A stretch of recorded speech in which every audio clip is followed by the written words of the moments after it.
Dear students, welcome to Gate Smashers. आज की इस वीडियो में एक्सप्लेन करने जा रहा हूं why RAM is used in computers. मतलब क्या रैम का यूज है कंप्यूटर में और कितने टाइप्स ऑफ रैम होती है, और ये सारी चीजें आपको इस वीडियो में बताऊंगा। तो गाइस फटाफट से वीडियो को लाइक कर दें, चैनल को सब्सक्राइब करें अगर अब तक आपने नहीं करा। अगर कर भी दिया है और डिवाइसेस से सब्सक्राइब करवा सकते हो, सब्सक्राइबर बहुत जरूरी है। तो चलिए स्टार्ट करते हैं।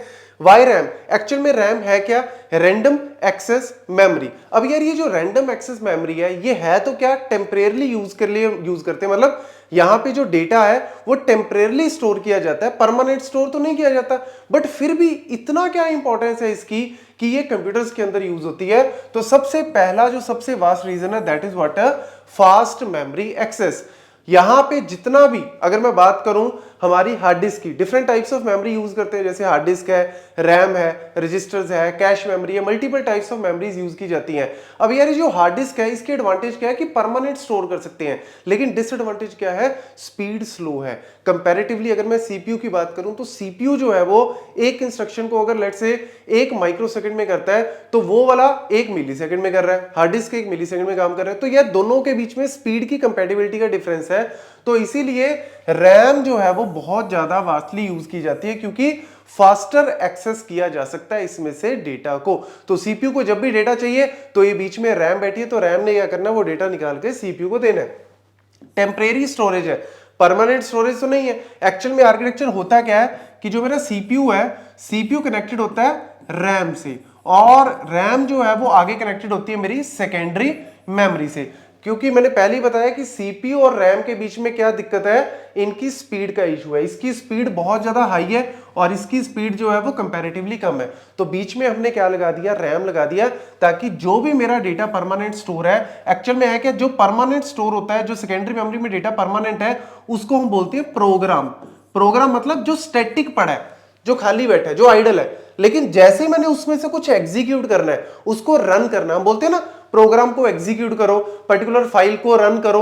तो अगर मुझे जैसे ही उसको रन करना है या मुझे उसको एक्चुअल में प्ले करना है, कुछ भी अगर मुझे उसके ऊपर वर्क करना है, तो पहले उसको रैम के अंदर लेके आना पड़ता है। तो जब रैम के अंदर मैं लेके आता हूं तो वो प्रोग्राम बन जाता है प्रोसेस। उसको नाम दिया जाता है प्रोसेस। मतलब ये बैठा था खाली और ये अब दौड़ रहा है, मतलब काम कर रहा है, रन हो रहा है। तो दिस इज व्हाट?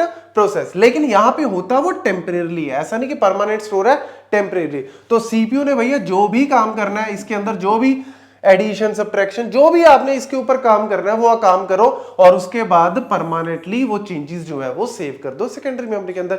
ये बेसिक आर्किटेक्चर है। तो इसीलिए फास्टर मेमोरी एक्सेस के तौर पे इसको यूज किया जाता है। टेम्परेरी स्टोरेज है जहां पे डेटा जो है वो, और साथ ही साथ सिर्फ डेटा नहीं, इंस्ट्रक्शंस को स्टोर किया जाता है। क्योंकि डेटा तो एक्चुअल में क्या है, जो हम प्रोग्राम लिखते हैं वो सेट ऑफ इंस्ट्रक्शन होता है, मतलब मल्टीपल सेट ऑफ इंस्ट्रक्शन है, उसके अंदर डेटा है, वो सारी चीजें। इसके अलावा कर्नल, जो ऑपरेटिंग सिस्टम की फंक्शनैलिटी है, ऑपरेटिंग सिस्टम के अंदर हम क्या बोलते हैं? कर्नल है, सिस्टम लाइब्रेरीज है, वो सारी की सारी चीजें भी, डिवाइस ड्राइवर्स है, वो सारी की सारी चीजें भी, जैसे ही आप सीपीयू को ऑन करते हो, कंप्यूटर को ऑन करते हो, लैपटॉप को, कर्नल एक तरह से उठ के कहां पे आके बैठ जाता है? रैम के अंदर बैठ सकता है। उसको भी हमने एक जगह दी है रैम के अंदर बैठने की, जब तक मेरा सीपीयू, जो मेरा कंप्यूटर है, वो चल रहा है। तो यही मेन फंडा है सबसे ज्यादा रैम का। फिर मेमोरी हायरार्की। अब होता क्या है ना कि जब कंप्यूटर को आर्किटेक्ट किया जाता है, मतलब लैपटॉप को, कंप्यूटर को, किसी को भी, अब यहां पे मेरे पास डिफरेंट टाइप्स ऑफ मेमोरीज है। जैसे मैंने पहले बताया, अब सीपीयू के पास तो कैश भी है, मदरबोर्ड पे कैश भी लगा दी, मल्टीपल टाइप्स ऑफ रजिस्टर्स भी लगा दिए। अब रजिस्टर्स का फायदा तो बहुत है, इतने फास्ट है, मतलब आप काम जो है वो नैनो सेकंड, 10⁻⁻⁹ पिको सेकंड, 10⁻⁻12 में भी काम कर सकते हो। लेकिन दिक्कत क्या है? स्टोरेज स्पेस बहुत छोटा है। 8 बिट डेटा स्टोर कर सकते हो, 16 बिट डेटा।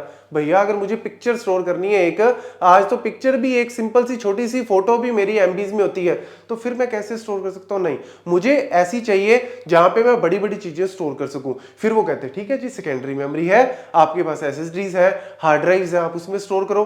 तो फिर वही दिक्कत आ रही है, इसमें स्टोर तो करते हैं लेकिन यहाँ पे स्पीड नहीं मिल रही, उसको फेच करने में टाइम लग रहा है, इसमें फेच जल्दी हो रहा है, तो ये दिक्कत है कि भैया इसमें डेटा कम स्टोर हो रहा है, तो मैं दोनों को कॉम्प्रोमाइज नहीं कर सकता, मेरे को दोनों चीजें चाहिए, मुझे स्पीड भी चाहिए और इतना स्पेस भी चाहिए कि मैं उसमें डेटा कुछ ना कुछ डाल सकूं।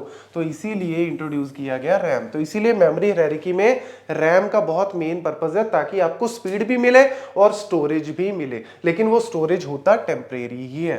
मल्टीटास्किंग, अब ऑब्वियसली एक टाइम पे हमारे पास प्रोग्राम तो मल्टीपल हो सकते हैं। अब मैं चाहता हूं कि मैं सारे प्रोग्राम को एक बार में, अब आप अपने लैपटॉप के अंदर करते नहीं हो, आपने एक तरफ तो ब्राउजर ओपन कर रखा है, एक तरफ आप कोई लेट से मूवी प्ले कर रखी है, एक तरफ आप लेट से कैलकुलेटर की एप्लीकेशन ऑन कर रखी है, मल्टीपल एप्लीकेशंस को ऑन किया हुआ है। तो यार इसी को तो बोलते हैं मल्टीटास्किंग, मल्टी प्रोग्रामिंग। एक टाइम पे मल्टीपल टास्क रन हो रहे हैं। कैसे रन हो रहे हैं, होता क्या है, एक सिंपल सा एग्जांपल देता हूं कि जो मल्टीपल प्रोग्राम्स हैं मेरे यहाँ पे सेकेंडरी मेमोरी में, मल्टीपल प्रोग्राम्स है या मल्टीपल एप्लीकेशन जो रन कर रही हैं, उसका कुछ कुछ पोर्शन जो है वो क्या किया जाता है, मतलब एक तरह से उसको पेजेस में डिवाइड करके कुछ कुछ पेजेस को रैम के अंदर लेके आया जाता है, ताकि एक तरह से यूजर को ऐसे लगे कि एक सिंगल प्रोग्राम नहीं है, यहाँ पे मल्टीपल प्रोग्राम है। लेकिन वो मल्टीपल प्रोग्राम होते कैसे हैं, पूरे पूरे नहीं होते, उनके कुछ कुछ पेजेस अलग अलग प्रोग्राम के ले आते हैं, जिससे ये फील होता है यूजर को कि मल्टीपल टास्किंग हो रही है, मल्टीपल प्रोग्राम एक टाइम पे रन कर रहे हैं। These are the main advantage. अगर ये नहीं होगा ना, सिस्टम की परफॉर्मेंस बिल्कुल ही ठप हो जाएगी, गिर जाएगी। ऐसी तो बोलते हैं जब कई बार स्पीड बहुत कम हो जाती है लैपटॉप की हमारे, कहते हैं ना उसमें से एक सोल्यूशन ये भी तो दिया जाता है, वैसे तो बहुत सोल्यूशन है, बट उसकी स्पीड के लिए, ऑप्टिमाइजेशन के लिए एक सोल्यूशन ये भी दिया जाता है कि इसमें रैम बढ़ा लो भैया। अगर लेट से रैम मेरी कम है तो उसको डबल करवा लो। मतलब ये चीजें जो है वो जनरली प्रैक्टिस में यूज की जाती हैं। टाइप्स ऑफ रैम की अगर मैं बात करूं तो टाइप्स ऑफ रैम में सबसे पहले जो इनिशियली यूज की जाती थी that is D RAM, dynamic RAM, जहां पे कैपेसिटर्स के अंदर डेटा को स्टोर किया जाता है। मतलब हर एक कैपेसिटर जो चार्ज किया जाता है 0 या 1 की फॉर्म में, वो डेटा जो है वो, और उसको फिर रेगुलरली रिफ्रेश करना पड़ता था। ये क्या थी, एसिंक्रोनस थी। मतलब जो सीपीयू की क्लॉक पल्स है उससे ये एसिंक्रोनस होती थी। सीपीयू की क्लॉक प्लस जो हमारी क्लॉक पल्स है सीपीयू की, जैसे इस तरीके से होती है क्लॉक पल्स, ठीक है। अब यार ये क्या है, ये जब सीपीयू को डेटा चाहिए वो डेटा प्रोवाइड ही नहीं करवा पा रही, क्योंकि ये सिंक्रोनस नहीं थी। लेटर ऑन इन्होंने क्या किया, SD RAM, that is what, synchronous D RAM को इंट्रोड्यूस किया।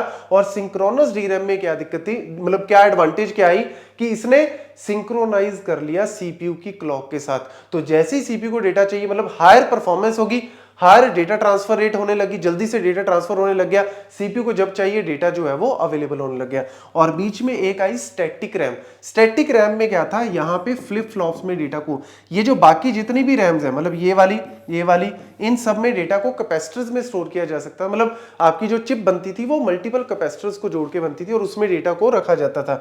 यहाँ पे फ्लिप फ्लॉप्स के ऊपर डेटा को रखा जाता है। ये मेन फर्क है, ये ज्यादा फास्ट है। वैसे तो फर्दर वीडियो में बताऊंगा, बट अभी फिलहाल के लिए ये पॉइंट्स नोट कर लो।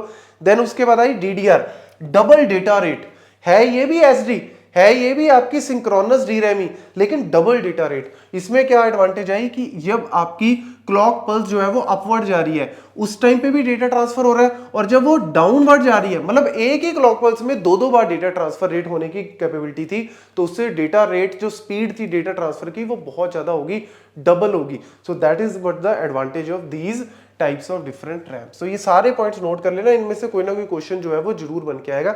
नेक्स्ट वीडियो में डिटेल में देखेंगे इनकी टाइप्स को। Thank you.